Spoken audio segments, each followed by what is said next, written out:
नमस्कार शेतकरी मित्रांनो, आज आहे 27 ऑक्टोबर आणि आपण बघूया की मोथा जो चक्रीवादळ आहे, तर याचा महाराष्ट्रावरती काय परिणाम होणार आहे या संदर्भातची माहिती.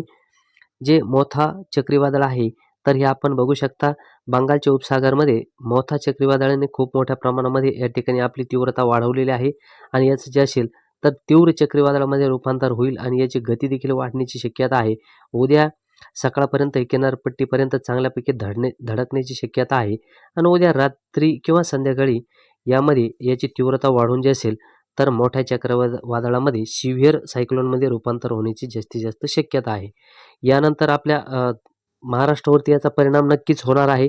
त्यासोबत दुसरं चक्रीवादळ देखील अरबी समुद्रामध्ये या ठिकाणी आपल्याला बघायला मिळत आहे आणि त्याचा देखील परिणाम आपल्याला मागील काही दिवसात बघायला मिळालेला आहे. नाशिक, पुणे, छत्रपती संभाजीनगर चांगल्यापैकी पाऊस झालेला आहे. यानंतर जर आपण थोड्या वेळापूर्वीची स्थिती जर बघितली, तर विदर्भामध्ये खास काही पाऊस नाही. दक्षिणेकडे मराठवाड्यामध्ये देखील नाही. वाशिमच्या आसपास थोडासा हलका पाऊस होईल, अशा प्रकारचं ढग आहे. त्यानंतर नांदेडमध्ये देखील थोड्याफार भागासाठी धाराशिव आणि सोलापूरच्या आसपास ढग आहेत. छत्रपती संभाजीनगर, परभणी, जालना किंवा अहिल्यानगरच्या आसपास देखील काहीसा पाऊस या ठिकाणी होईल असे ढग आहेत. त्यानंतर धुळे आणि जळगावच्या आसपास देखील आणि नाशिकमध्ये देखील पावसाचे ढग आहेत. खास करून पुणे आणि ठाण्याच्या आसपास जोरदार तर काहीसा मुसळधार पाऊस होईल अशा प्रकारची परिस्थिती आहे.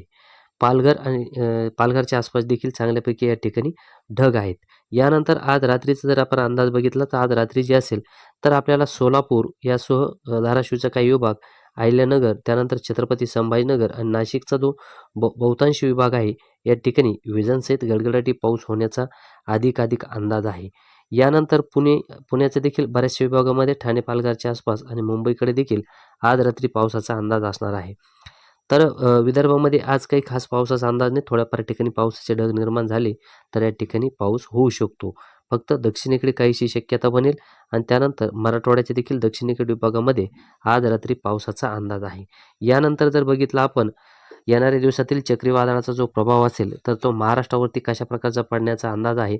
तर महाराष्ट्रातील जे प्रमुख जिल्हे असतील चक्रीवादळ किंवा पावसासाठी, तर आपण या अगोदर देखील 21 तारखेच्या अगोदर देखील माहिती दिलेली आहे आणि 21 ऑक्टोबर रोजी दिवाळीच्या दिवशी देखील आपण सांगितलेलं होतं की जे प्रमुख जिल्हे असतील तर ते बीड, अहिल्यानगरचा काही विभाग, पुणे, नाशिक यासोबत जळगाव आणि छत्रपती संभाजीनगर हे जे जिल्हे असतील तर या ठिकाणी चांगल्यापैकी पावसाचा प्रभाव आपल्याला बघायला मिळेल.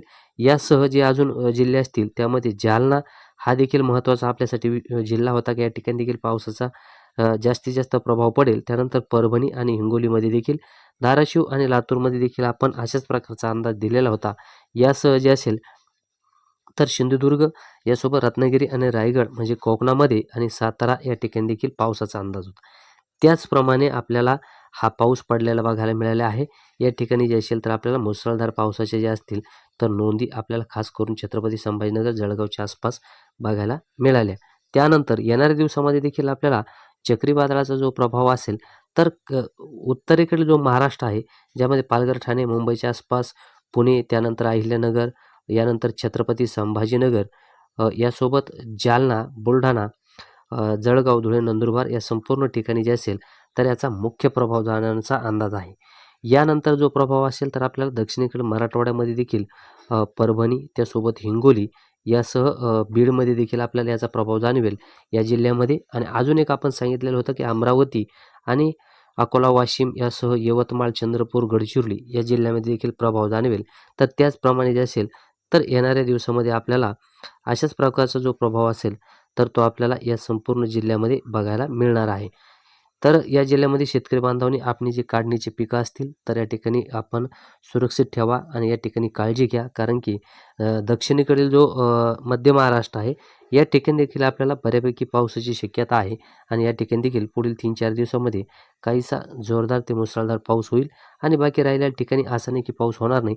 या ठिकाणी देखील आज रात्रीसुद्धा अहिल्यानगरच्या आसपास देखील बऱ्यापैकी विजांसहित पाऊस होण्याचा अंदाज आहे.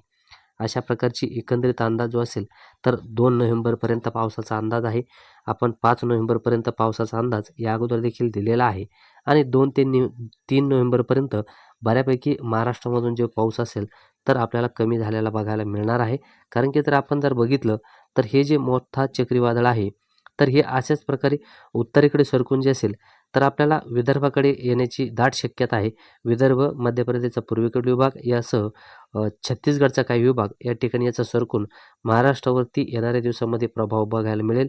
जसं की विदर्भाचा बराचसा विभाग, यानंतर मराठवाड्याचा दक्षिणेकडील विभाग यासोबत बाष्पाचा पुरवठा जो असेल तर आपल्याला काहीसा अरबी समुद्रामधून चांगल्यापैकी या चक्रीवादळ या ठिकाणी आल्यानंतर होण्याचा अंदाज आहे.